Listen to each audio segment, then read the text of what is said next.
నమస్తే welcome to Suman TV నేను మీ విష్ణు ప్రస్తుతంతో పాటు స్టాక్ మార్కెట్ అనలిస్ట్ జీవి సత్యనారాయణ గారు ఉన్నారు వారితో మాట్లాడదాం సార్ నమస్తే సార్ నమస్తే.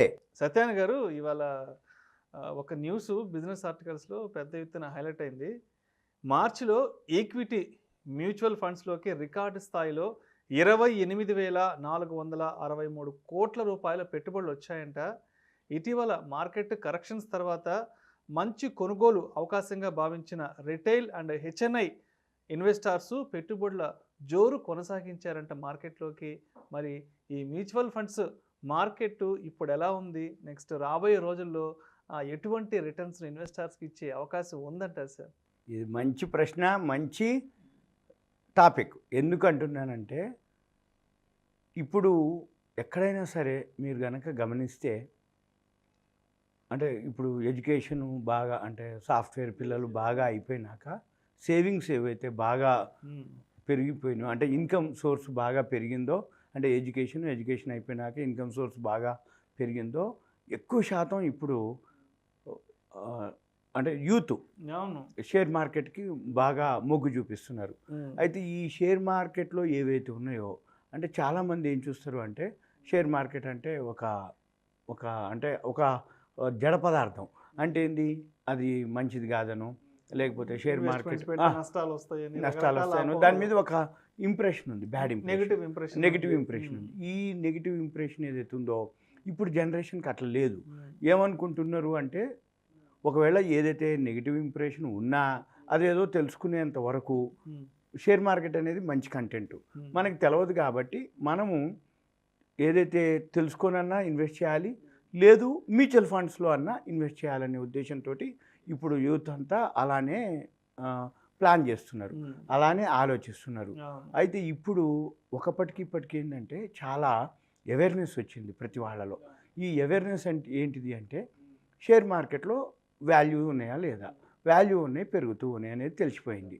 ఈ వాల్యూ ఉన్నది బ్రాండ్ అనుకోండి, లేకపోతే గ్రోత్ అనుకోండి, దాన్ని బట్టి ఈ 100లో ఎక్కువ శాతం ఇప్పుడు యూత్ అంతా కూడా మ్యూచువల్ ఫండ్స్కి డైవర్ట్ అవుతున్నారు. ఈ మ్యూచువల్ ఫండ్స్ ఎప్పుడైతే డైవర్ట్ అవుతున్నారో ఇప్పుడు ప్రతి వెబ్సైట్లో కూడా మ్యూచువల్ ఫండ్ కంటెంట్ ఉంటుంది. ఈ మ్యూచువల్ ఫండ్స్లో 5 స్టార్ 4 స్టార్ రేటింగ్లు ఉంటాయి. 5 స్టార్ రేటింగ్ కనుక ఉంది అంటే మంచిది అని అర్థం. మళ్ళీ వాళ్ళు ఎందులో హోల్డింగ్స్ అంటే ఏ కంపెనీలో ఇన్వెస్ట్ చేసారో చూస్తూ ఉన్నారు. తర్వాత వీటితో పాటు మరలా ఏదైతే వెబ్సైట్లు ఉన్నాయి, ఇప్పుడు మీకు ఇక్కడ యాంఫీ ఇండియా ఉంది. యాంఫీ ఇండియా క్లిక్ చేస్తే డేటా అంటే మంత్ వైజ్ డేటా, ఎవరెవరు ఏ ఫండ్లో ఎంత ఇన్వెస్ట్ చేసారో డేటా అదంతా ఉంది. అయితే ఇప్పుడు దీనివల్ల ఏంటిది అంటే ఇప్పుడు ప్రతి నెల అంతకుముందు డిమాట్ అకౌంట్లు కూడా వేలల్లో ఉన్నాయి, తర్వాత లక్షలకు పోయినాయి, ఇప్పుడు కోట్లలో ఉన్నాయి డిమాట్. స్టాక్ మార్కెట్లో 11-12 కోట్ల అవును డిమాట్ అకౌంట్ ఇప్పుడు 8+9 crores దగ్గరలో ఉంది. ఇంకొన్నాళ్ళలో మీరు అన్న ఫిగర్ రీచ్ అయింది. ఇప్పుడు నెక్స్ట్ మంత్ ఎల్ఐసి ఐపీఓ వస్తుంది. ఎల్ఐసి ఐపీఓ ఏదైతే వస్తుందో ఎల్ఐసి ఐపీఓ తోటి మళ్ళీ కొత్త డిమాట్ అకౌంట్లు మళ్ళీ ఓపెన్ అవుతాయి.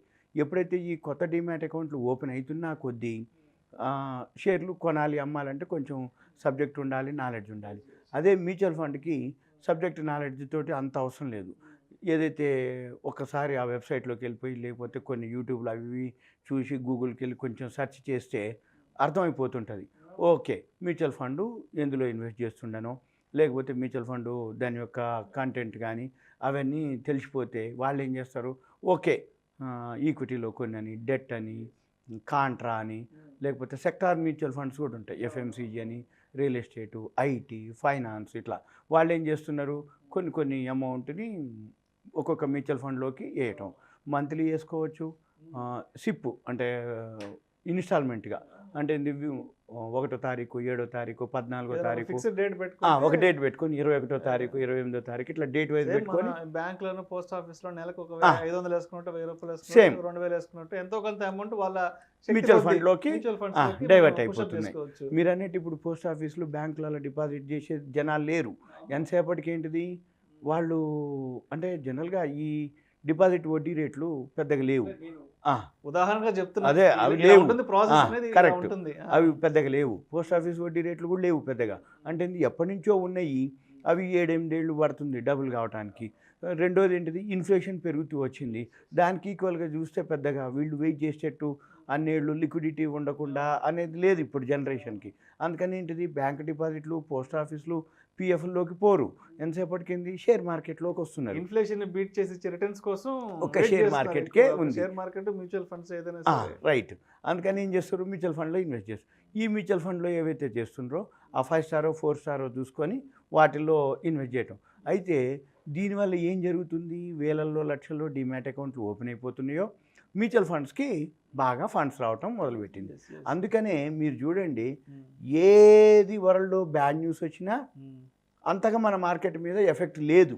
ఎందుకు లేదు అంటే, ఉదాహరణకి ఇదే రీజన్. ఇప్పుడు రష్యా ఉక్రెయిన్ అన్నారు, ఏదో పడుతుంది అన్నారు, కానీ మళ్ళీ ఒక్కసారి బౌన్స్ బ్యాక్ అవుతుంది. అంటే పడేది కొంచెం, పెరిగేది ఎక్కువ అవుతుంది. అంటే ఏంటి, ఎప్పుడైనా కానీ మన దగ్గర బాగా, అంటే మ్యూచువల్ ఫండ్స్ దగ్గర బాగా ఫండ్స్ ఎప్పుడైతే వస్తున్నాయో వాళ్ళు ఏం చేస్తారు, వాల్యూ ఉన్న షేర్లు మార్కెట్ ఏదైతే పడుతుందో పడనీయకుండా వాళ్ళేంది బయింగ్లోకి. ఇప్పుడు ఉదాహరణకి అక్టోబర్ 19వ తారీఖు ఆల్ టైమ్ హైక్ పోయింది మన బాంబే సెన్సెక్స్. ఎప్పుడైతే అప్పటి నుంచి ఎఫ్ఐఐలు, ఫారిన్ ఇన్స్టిట్యూషనల్ ఇన్వెస్టర్స్ కంటిన్యూగా సెల్ చేసుకుంటూ వచ్చారు. ఈ మధ్యన వాళ్ళు మళ్ళీ కొంచెం బయింగ్లోకి వచ్చారు. అయితే ఇప్పటి వరకు వాళ్ళు అమ్మితే మార్కెట్ పడాలి, కానీ మన వాళ్ళు కొంటురు కాబట్టి ఎక్కువ పడకుండా నిలబడగలిగింది. అంటే దగ్గరలో ఉంది మళ్ళీ, ఇప్పుడు ఏది ఆల్ టైమ్ హైకి దగ్గరలో ఉంది. మళ్ళీ గట్టిగా మొన్న పెరిగినట్టు 1500 2000 పాయింట్లు ఒక్కరోజు కనుక అట్లా 2 రోజులు పెరిగితే మళ్ళీ ఆల్ టైమ్ హైకి రీచ్ అవుతుంది. అయితే అవన్నిటికీ రీజన్ ఎవరు, చిన్న ఇన్వెస్టర్లు కావు, మ్యూచువల్ ఫండ్సే. ఆ మ్యూచువల్ ఫండ్స్లోకి ఏవైతే మీరు అన్నట్టు ఇప్పుడు ఫిబ్రవరిలో 19,705 కోట్లే, మార్చికి వచ్చేటప్పటికి 28,463 కోట్లు. అంటే ఫిబ్రవరికి మార్చికి మీరు కనుక వెనక్కి అంటే జనవరి డిసెంబర్ ఇట్లా చూస్తే ప్రతి నెల బాగా గ్రోత్ వస్తుంది. అందుకని మ్యూచువల్ ఫండ్స్లో ఇప్పుడు రాబోయే రోజుల్లో ఇంకా దాని యొక్క పాత్ర ఇంకా మామూలుగా ఉండదు, కీలకంగా ఉండబోతుంది. ఎందుకు అంటే ఎప్పుడైతే సేఫ్, అంటే జనరల్గా మ్యూచువల్ ఫండ్స్ వల్ల బెనిఫిట్ ఏంటిది అంటే, ఒకటి వాళ్ళు ప్రొఫెషనల్స్, ఎవరైతే వాళ్ళు ఫండ్ మేనేజర్స్ అంటాం. ఈ ఫండ్ మేనేజర్స్ ఎవరు, వాళ్ళు ప్రొఫెషనల్, అంటే షేర్ మార్కెట్ మీద వాళ్ళు నిష్ణాతులు ఒకటి. రెండోది, ఈ మ్యూచువల్ ఫండ్స్ ఏవైతే ఉన్నాయో మ్యాక్సిమం మల్టీనేషనల్ కంపెనీలు, అంటే మోర్గాన్ స్టాన్లీ అనుకోండి, డిఎస్పి మెరిల్ లించ్ అనుకోండి, అవన్నీ మ్యాక్సిమం మల్టీనేషనల్ కంపెనీలు. అందుకని అదొకటి. ఇక తర్వాత ఇప్పటి వరకు ఏ మ్యూచువల్ ఫండ్ కూడా డిఫాల్ట్ కాలేదు. డిఫాల్ట్ అంటే ఏంది, మార్కెట్ పెరిగితే రేటు పెంచడం, మార్కెట్ తగ్గంగానే నా దగ్గర పైసలు లేవు ఇంకా నేను నీకు ఇయ్యను అని బోర్డు తిప్పేసే క్వశ్చన్ ఇప్పటి వరకు కూడా మ్యూచువల్ ఫండ్ చరిత్రలో జరగలేదు. ఈ 3. ఇక 4th వన్ ఏంటిది అంటే, ఏదైతే మ్యూచువల్ ఫండ్స్ ఉన్నాయో వాళ్ళకి అడ్వాన్స్డ్ ఇన్ఫ్రాస్ట్రక్చర్ ఉంటుంది, అడ్వాన్స్డ్ ఇన్ఫర్మేషన్ ఉంటుంది. అడ్వాన్స్డ్ ఇన్ఫ్రాస్ట్రక్చర్ అంటే ఇప్పుడు మనం i10 i11 అని ఏవైతే సిస్టమ్స్ ఉన్నాయో ఆ సిస్టమ్స్ ఏవైతే ఉన్నాయో వాళ్ళ దగ్గర అడ్వాన్స్ ఉంటాయి. అందుకని ఏంటిది, దానివల్ల బెనిఫిట్ ఉంటుందన్నమాట. అంటే ఏంటి, ఏదైతే అడ్వాన్స్డ్ ఇన్ఫ్రాస్ట్రక్చర్ ఉందో, సిస్టమ్స్ ఏవైతే ఉన్నాయో అదొకటి. ఇక తర్వాత అడ్వాన్స్డ్ టెక్నాలజీ అంటే ఏంటి, ఇప్పుడు ఇంటర్నెట్ ఉంది, 1000 Mbps స్పీడ్ ఏదైతే ఉందో, అంటే 1000 ఉంది అంటే ఒకప్పుడు 100 ఉండేది, తర్వాత 150 అయింది, ఇప్పుడు 1000 ఉంది, అంటే వాళ్ళ దగ్గర ఉంటుంది అన్నట్టు. ఇక వీటితో పాటుగా ఇన్సైడర్ న్యూస్ ఉంటుంది వాళ్ళ దగ్గర. ఇన్సైడర్ న్యూస్ అంటే ఏంది, మార్కెట్లో ఏం జరగబోతుంది అంటే, ఏదైతే కంపెనీ ఆర్డర్స్ అని, లేకపోతే కంపెనీకి ఏదైనా బోనస్ ఇస్తుందనో, లేకపోతే కంపెనీ ఏదైనా మెర్జ్ అవుతుందనో, కంపెనీకి ఏదైతే పర్మిషన్ వచ్చిందనో, కంపెనీకి ఏవైతే రాయితీలు వచ్చినాయనో, అటువంటి ఇన్సైడర్ న్యూస్ అన్నీ కూడా మ్యూచువల్ ఫండ్స్కి ముందుగా చేరుతాయి. Good news or bad news, good news any అయినా ఉంటుంది అంది. అంటే ఏమవుతుంది, మ్యూచువల్ ఫండ్స్లో ఎవరు ఇన్వెస్ట్ చేస్తారు అంటే, నాకు సేఫ్ ఉంటే చాలు, లిక్విడిటీ ఉంటే చాలు, కొంచెం రిటర్న్స్ వస్తే చాలు, ఈ బ్యాంక్ కంటే పోస్ట్ ఆఫీస్ కంటే ఎక్కువ వస్తే చాలు. రెండోది, చిన్న మొత్తాలు, అంటే ఏది 200 300 500 ఉండి వాళ్ళు బిజినెస్ చేయలేరు, షేర్లు కొనలేరు, పెద్ద పెద్ద రేట్లు ఉంటాయి. అటువంటి వాళ్ళందరూ కూడా షేర్ మార్కెట్లోకి ఇన్వెస్ట్ చేయడం జరుగుతుంది జనరల్గా. ఇంకొకటి ఏంటి, ఫండ్స్ ఉంటాయి, బిజినెస్ చేద్దామనుకుంటారు, కాంపిటీషన్ ఉంటుంది, టైం స్పెండ్ చేయలేరు, వాళ్ళంతా కూడా మ్యూచువల్ ఫండ్స్లోనే ఉంటారు. ఇంకొకటి, ఎవరైతే ఉన్నారో వడ్డీలకు ఇవ్వరు, ఎందుకంటే వడ్డీలకు ఇస్తే వడ్డీ ఇస్తాడు కానీ కొన్నాళ్ళు ఇస్తాడు, తర్వాత ఎగ్గొడతాడు. అందుకని వీళ్ళందరూ కూడా ఏం చేస్తారు, మ్యూచువల్ ఫండ్స్లోకే వస్తారు. అయితే దీనివల్ల మెయిన్ బెనిఫిట్ ఇంకోటి ఏంటిది అంటే, మ్యూచువల్ ఫండ్లో ఇన్ని చెప్తూ కూడా మ్యూచువల్ ఫండ్స్లో ఇన్వెస్ట్ చేయడం ఒక పద్ధతి, మ్యూచువల్ ఫండ్కి ఒక షేర్ ఉంది ఒకటి, CAMS, క్యామ్స్ అని. ఈ క్యామ్స్ ఏదైతే కంపెనీ ఉందో ఆ షేర్ కనుక కొనుక్కుంటే మ్యూచువల్ ఫండ్లో ఇన్వెస్ట్ చేసేదానికంటే కూడా ఎక్కువ పైసలు వస్తాయి. అది ఎలా ఏంటిది అనేది సింపుల్గా ఒకసారి చూపిస్తా. క్యామ్స్ CAMS, ఈ CAMS ఏదైతే ఉందో computer age management services limited, ఇది క్యామ్స్ అంటాం. CAMS short form, computer age management services limited. ఇది ఏం చేస్తుంది, దీని పాత్ర ఏంది, మనం సింపుల్గా ఇది ఈరోజు 2519 అట్లా ట్రేడ్ అవుతుంది. ఇయర్లీ హై వచ్చి 2565, నిన్ననే టచ్ చేసింది. ఇయర్లీ కాదు, 4067 ఇయర్లీ హై. ఇప్పుడు 2519 ఆ రేంజ్లో ఉంది. 1771 రూపాయలు ఇయర్లీ లోలో ఉంది. ఇది కంప్యూటర్ ఏజ్ మేనేజ్మెంట్ సర్వీసెస్, తగ్గితే కొనుక్కోవచ్చు. మ్యూచువల్ ఫండ్ ఒక వర్షను, మ్యూచువల్ ఫండ్ సర్వీస్ చేసేది ఇది.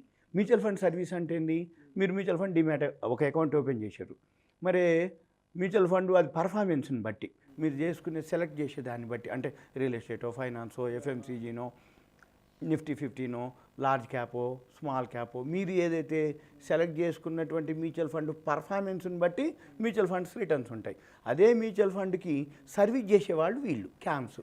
ఈ సర్వీస్ చేసేవాళ్ళు ఏంటిది, ఏ మ్యూచువల్ ఫండ్ అని ఉండని నీ దగ్గర నీకు డైలీ స్టేట్మెంట్ ఇవ్వటం, నీ వాల్యూ ఎంత ఉందని చెప్పటం, ఒకవేళ మీరు జమ చేస్తా అంటే తీసుకోవటం, అంటే రిడమ్షన్ కావాలి అంటే ఇవ్వటం, పే ఇన్ పే అవుట్లు అంటాం. అంటే ఏంది, నువ్వు జమ చేస్తే నీకు ఇన్ఫర్మేషన్ ఇవ్వటం, కావాలి అంటే రిడమ్షన్ చేసి ఇవ్వటం. మరి ఇవన్నిటికి సర్వీస్ ఎవరిస్తారు, ఏ మ్యూచువల్ ఫండ్ అంటే ఇప్పుడు DSP, Merrill Lynch, Morgan Stanley, SBI, ఇట్లా సుందరం, ఏవైతే మ్యూచువల్ ఫండ్ ఆర్గనైజేషన్లు, రిలయన్స్ ఉన్నాయి, ఈ మ్యూచువల్ ఫండ్ ఆర్గనైజేషన్లు వాళ్ళు ఏం చేస్తారంటే నువ్వు సర్వీస్ చేస్తున్నావు అని వాళ్ళు ఇస్తారు ఛార్జెస్. అంటే రాబోయే రోజుల్లో ఎన్ని మ్యూచువల్ ఫండ్స్ కనుక ఫండ్స్ పెరిగితే క్యామ్స్ అంత బాగా పెరుగుతుంది. ఏది, షేరు. అయితే రెండు విధాలు, అయితే మ్యూచువల్ ఫండ్లో వేసుకునే వాళ్ళు వేసుకోవచ్చు. ఒకవేళ చిన్న అమౌంట్ వీలైతే క్యామ్స్ని అప్పుడొక షేర్ కూడా కొనుక్కుంటే మీరు అబ్జర్వ్ చేయొచ్చు. మ్యూచువల్ ఫండ్లో ఎన్ని పైసలు వస్తున్నాయి రిటర్న్స్, క్యామ్స్లో ఎంత పెరిగింది, ఆ షేర్ కొనుక్కుంటే మీరు దాన్ని బట్టి మ్యూచువల్ ఫండ్ కంటే ఎక్కువ వచ్చింది మీకు అనిపిస్తే క్యామ్ షేర్ కొనుక్కోండి. లేదులే మ్యూచువల్ ఫండే బెటర్ కనిపించింది అంటే మీ ఫండ్ ఓకే అనుకుంటే అట్లయినా ఓకే. ఇది మ్యూచువల్ ఫండ్. రాబోయే రోజుల్లో మ్యూచువల్ ఫండ్కి మామూలుగా ఉండదు గ్రోత్, ఇక చిన్న అమౌంట్లతో కూడా స్టార్ట్ చేయొచ్చు రాబోయే, అంటే ఈ ఫైనాన్షియల్ ఇయర్కి. ఎందుకంటే మార్కెట్ పడనీయకుండా నిలబెట్టగలిగేది మన mutual ఫండ్సే.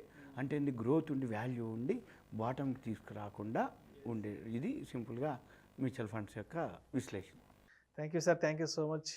Mutual funds market growth ఇప్పుడు ఎలా ఉంది అండ్ ఫర్దర్గా ఫ్యూచర్లో ఎటువంటి గ్రోత్ను ఇంకా వృద్ధి చేసుకునే అవకాశం ఉంది అనే అంశాల గురించి ప్రేక్షకులకు మీ విశ్లేషణ ద్వారా చాలా చక్కగా వివరించారు. Thank you so much sir. Suman ప్రేక్షకులు ధన్యవాదాలు, థ్యాంక్ యూ. ఇలాంటి మరిన్ని interesting videos and valuable information కోసం వెంటనే మా Suman TV money channel subscribe చేయండి, లైక్ చేయండి, షేర్ చేయండి. అదేవిధంగా మీ అభిప్రాయాలను వీడియోస్ కింద కామెంట్స్ రూపంలో మాకు తెలియచేయండి. This is Vishnu signing off.